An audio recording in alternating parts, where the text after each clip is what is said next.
and I'll explain why. So, welcome to another episode of learning about how to not die horribly to Protoss all-ins.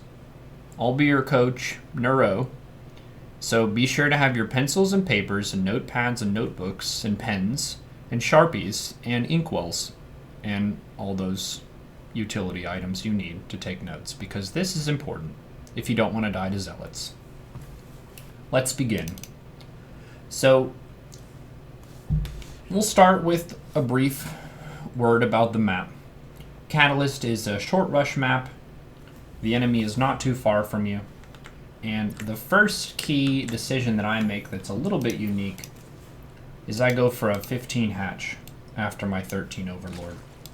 So 13 Overlord goes over and then up into the enemy's base. And I'm going to make one drone and then hold my larva. At around 200 minerals, I send the drone down and take a base.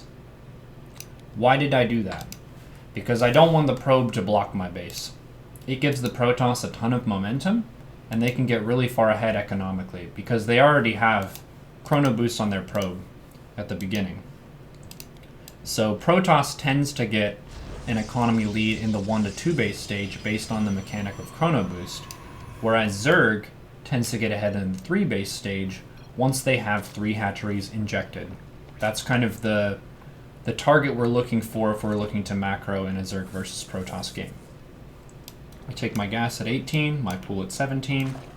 I'm rallying 3 eggs into the gas. The first Overlord I send to look at their wall, and then to hang out up here, just to see what's going on. So I'm making drones. And then whenever I float 150 minerals, I'm going to get a queen at my natural. Boom, queen at the natural. Why would you make a queen at the natural first? The reason I do this is because this will inject the second base when the queen is out. This is the base that needs saturation.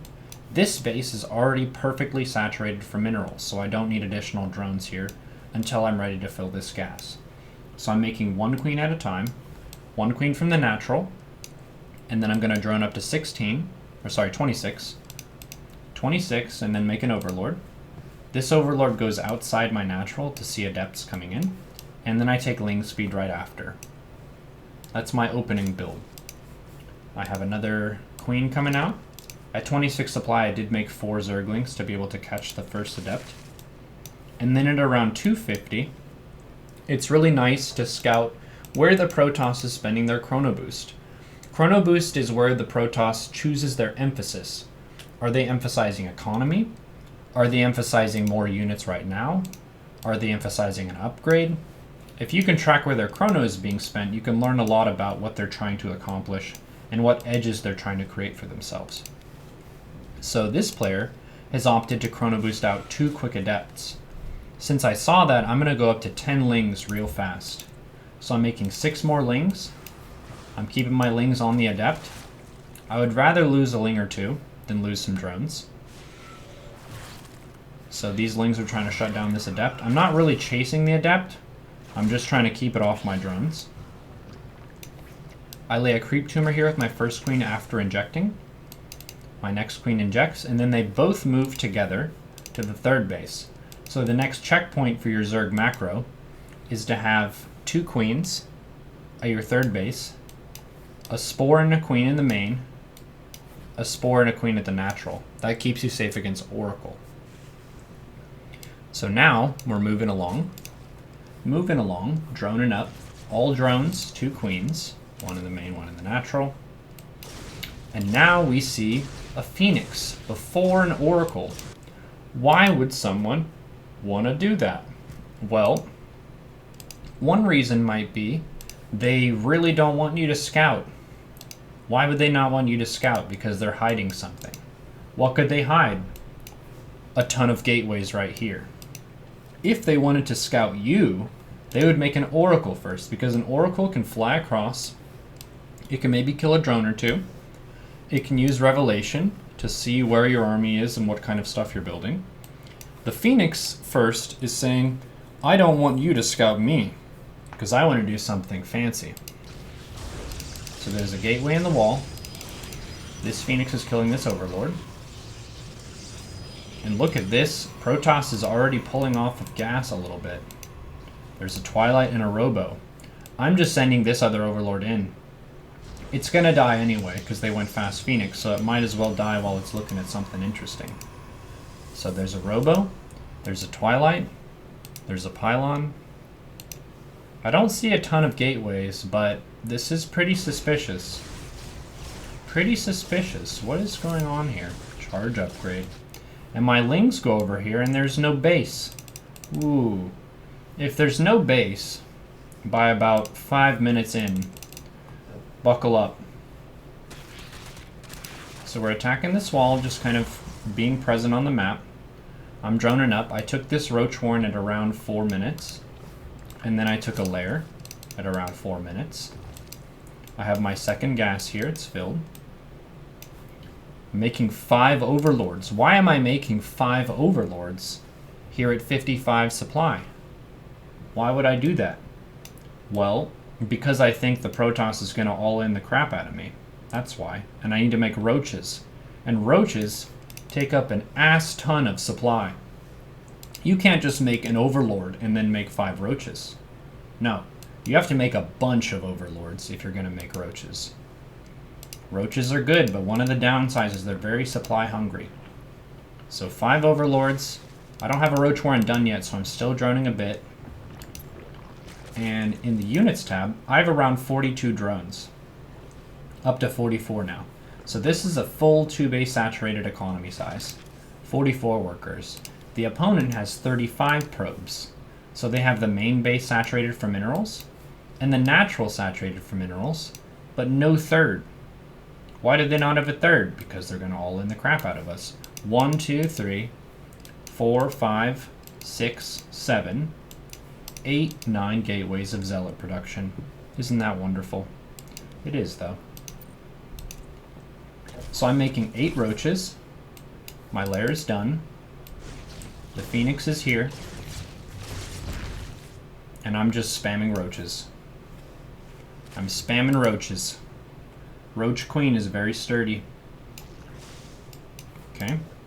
So I'm making queens. Anytime I float money, and I have larva, or I don't have larva rather, I'll make queens. The spending procedure here is gas into Roaches and Roach speed, mineral larva into Lings, and extra minerals on top into queens and spines. So look at this, 5 minutes 40, the Zealots are arriving at my base.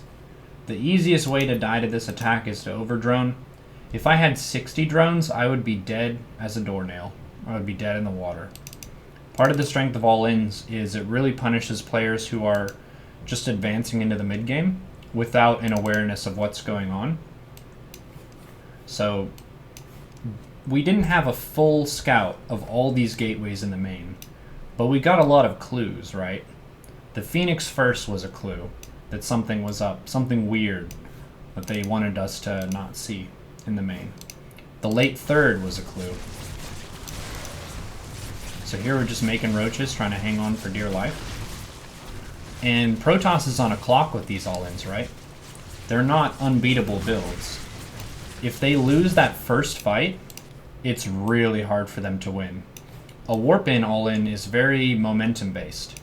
If they have all those Zealots, and they kill your queens and your Roaches that you have, then they can just keep killing your new reinforcement units. So winning the first fight is the most important thing. If you've won the first fight, then you can kind of make units and workers and macro up and they'll never be able to stop you. But that first battle is the most crucial. And the key is noticing the clues that they're going to all-in you. One thing that is of note is if you're, say, a mid to lower league player, maybe even some diamond players, won't be all-inning, but their third will be kind of late. Maybe they just messed up their early opening. The clues still apply, but maybe you could add 30 seconds to those timers. Like, if they don't have their third by 5:30, they're probably all-inning you, as opposed to 5 minutes at a GM level. But yep, now we can just look at the supply. We're spamming Roaches. We have no Evo, this is just Roach speed. Roach speed and Ling speed. queens and roaches. 47 drones, 1 spine, and we win.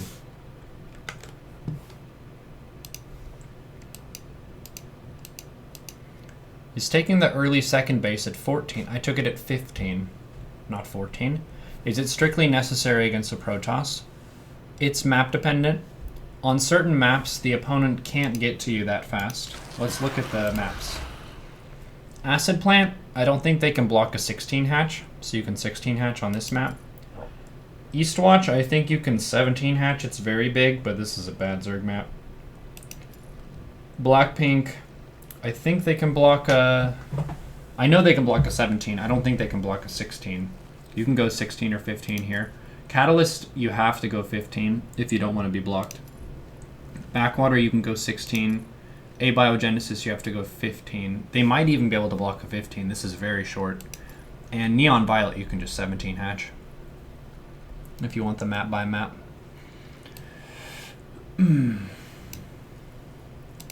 Cool.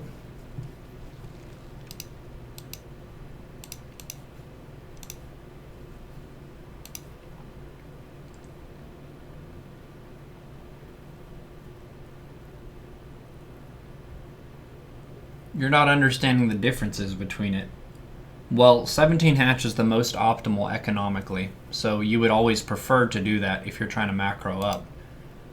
16 is slightly less economical, and 15 is less economical than a 16. But getting the hatch down means that the distance your queens have to travel against those first 2 adepts is the shortest.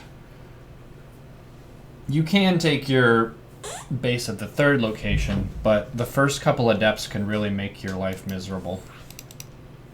That's kind of why you prefer to have it. Why did you veto Backwater? Because for Zerg, it's really difficult to apply heavy pressure before the 5 base stage. I could play it. Let's do it. Is 18 too greedy? I wouldn't say